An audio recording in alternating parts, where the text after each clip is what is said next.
En tant que freelance, avoir un site web, c'est une super pratique et c'est un super outil pour booster ta carrière. C'est un espace en ligne que tu contrôles 100% pour expliquer ton histoire et ce que tu peux offrir à tes clients. C'est aussi un moyen incroyable d'avoir de la preuve sociale et de pouvoir te positionner comme expert et créer du contenu. Et justement, par rapport au contenu, troisième chose, ça peut te permettre d'attirer des prospects vers toi basés sur des recherches qu'ils vont faire sur Google, qui vont les amener vers ton site ou tes articles. Donc c'est quelque chose vraiment à pas prendre à la légère si tu es un freelance avec un peu d'expérience qui veut passer au niveau supérieur. Par contre, il y a beaucoup d'erreurs à ne pas faire et de choses à faire d'une certaine façon pour que ce soit efficace. Dans cette vidéo, j'analyse le site web d'un freelance qui s'est lancé il y a peu de temps pour te montrer concrètement ce qu'il faut faire dans un site web freelance, ce qu'il ne faut pas faire et comment je vois les choses. C'est parti!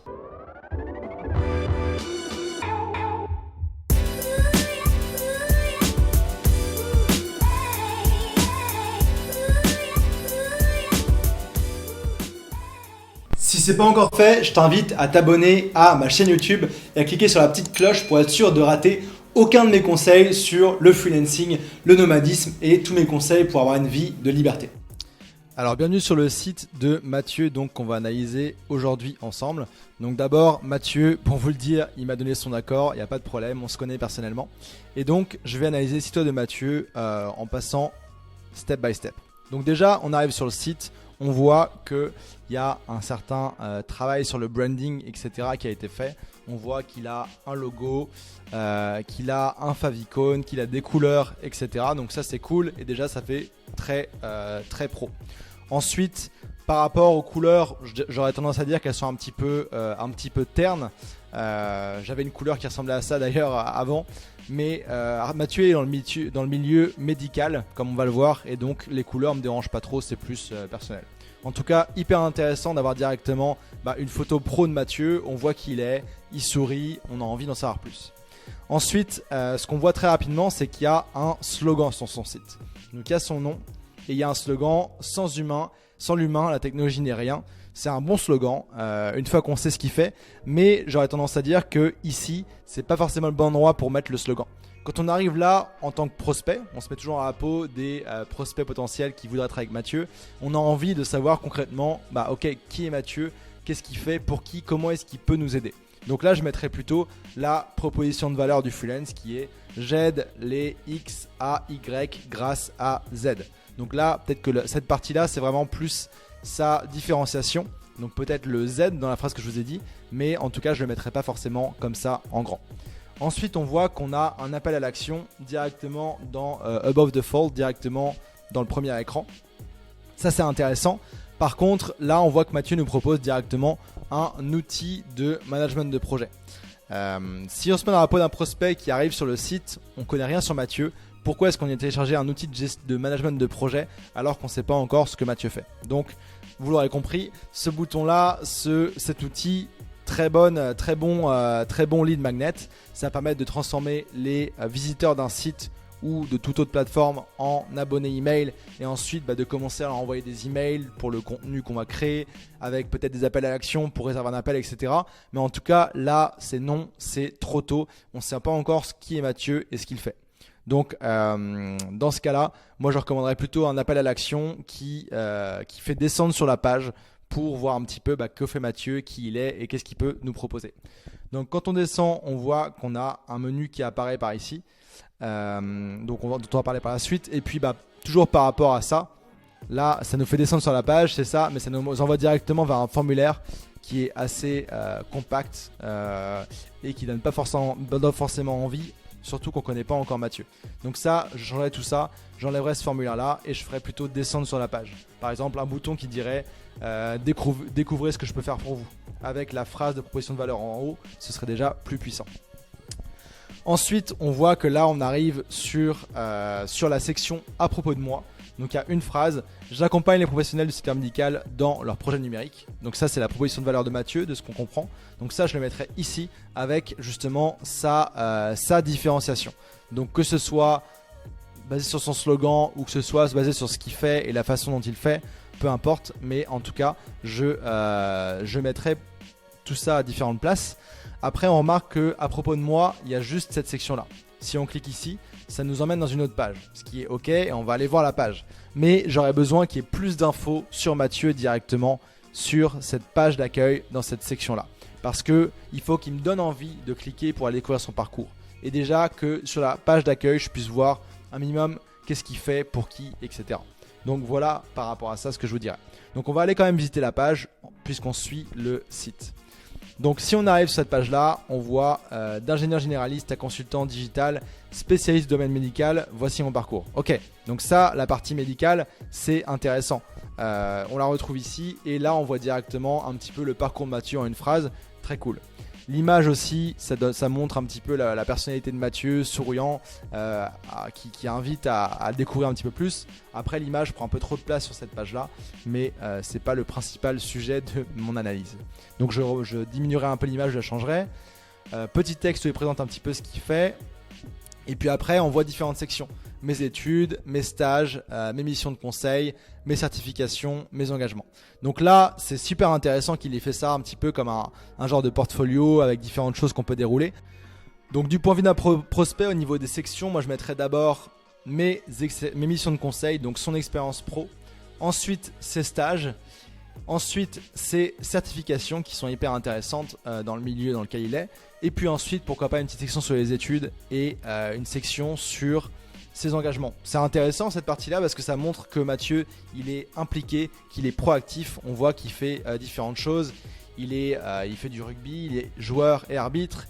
Il est dans la politique là où il habite. Il a fait différentes choses et on voit qu'il est impliqué, ce qui est super. Ça donne un peu une saveur au profil de Mathieu. Ça montre qu'il a une personnalité, qui se bouge, qu'il est actif. Donc ça, c'est un point positif. Et puis après, on a un appel à l'action. Suivez-moi sur les réseaux sociaux. Ok, mais pourquoi est-ce qu'on devrait te suivre sur les réseaux sociaux, Mathieu? Dis-nous-le à cet endroit-là. Et puis, autre remarque, il manquerait ici d'un appel à l'action pour passer à la prochaine étape avec toi.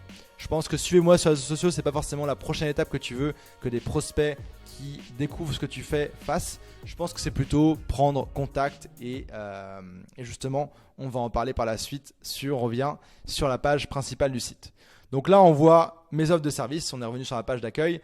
Mes offres de service, développement de produits. Je vous accompagne, petite faute, dans le développement et certification de vos logiciels à finalité médicale et transformation numérique. Donc c'est intéressant, c'est clair, droit au but. Je les mettrai plus gros. Il faut que ça ressorte plus sur sa page parce que c'est ce qu'il fait concrètement pour ses clients.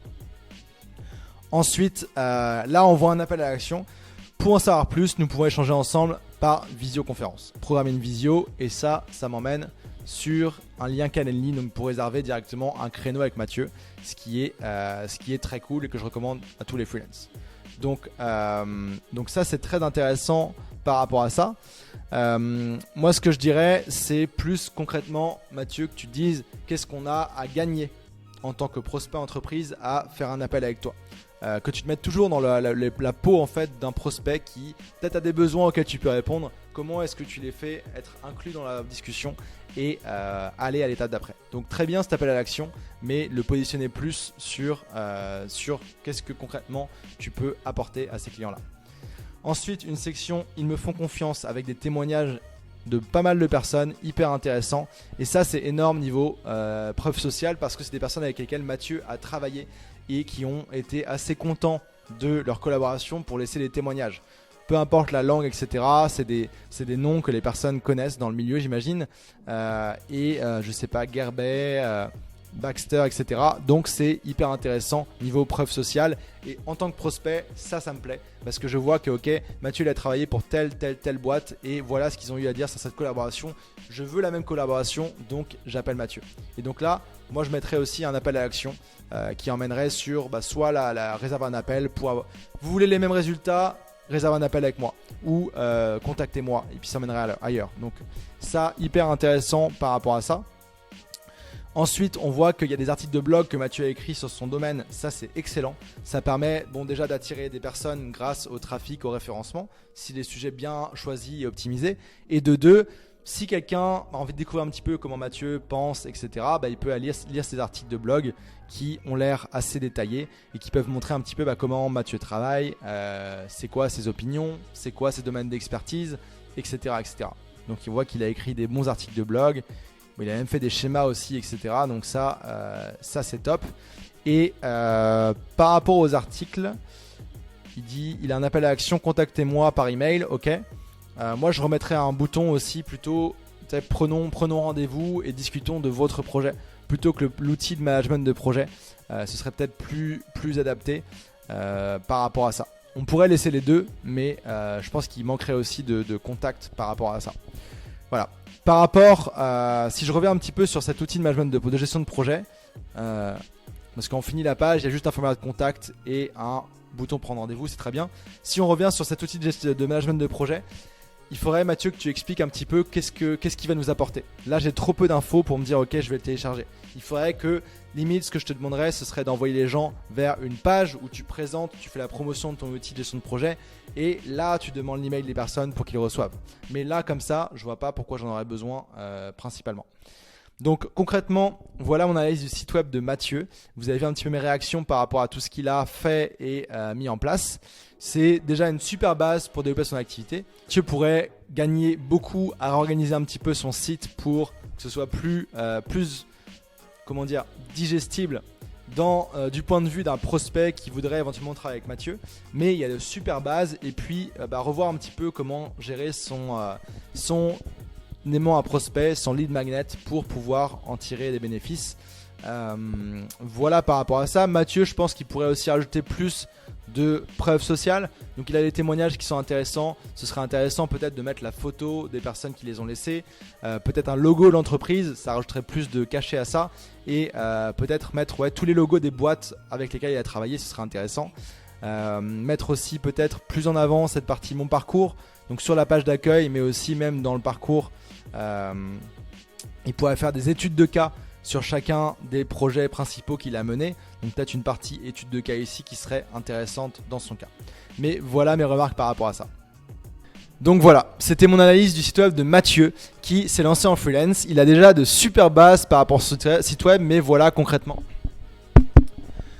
Donc voilà pour mon analyse du site web de Mathieu qui a déjà un super site web avec de bonnes bases. Il y a pas mal de choses à revoir pour avoir des bons résultats. Mais en tout cas, j'espère que de ton côté, ça t'aide à voir concrètement comment appréhender le fait d'avoir un site web en freelance, quoi faire, quoi ne pas faire. Et puis avoir un petit peu mes réflexes par rapport à ça. De ton côté, j'aimerais que suite à cette vidéo, tu me dises en commentaire directement en dessous ce que tu en as pensé. Si tu avais d'autres remarques à faire par rapport au site web de Mathieu, je suis sûr que ça pourra l'aider encore à l'améliorer. Et puis, si de ton côté, tu as déjà un site web freelance, n'hésite pas à mettre le lien directement en commentaire sous cette vidéo. J'irai le voir et je te ferai éventuellement mes retours là-dessus. Ciao, ciao. Si tu as aimé cette vidéo, je t'invite à me laisser un pouce pour me l'indiquer et que je fasse plus de vidéos dans ce style-là. Si c'est toujours pas fait, je t'invite aussi à t'abonner à ma chaîne YouTube et à bien cliquer sur la cloche de notification pour être sûr de rater aucun de mes conseils sur le freelancing, le nomadisme digital et plus généralement la liberté. Et puis, si tu regardes cette vidéo et que tu as le projet ou que tu es déjà lancé en freelance, bonne nouvelle pour toi, j'ai mis en place une formation vidéo offerte qui s'appelle les 7 étapes pour devenir freelance à distance. Tu peux accéder directement tout de suite en cliquant sur le premier lien en dessous de cette vidéo. Je te dis à demain, ciao ciao.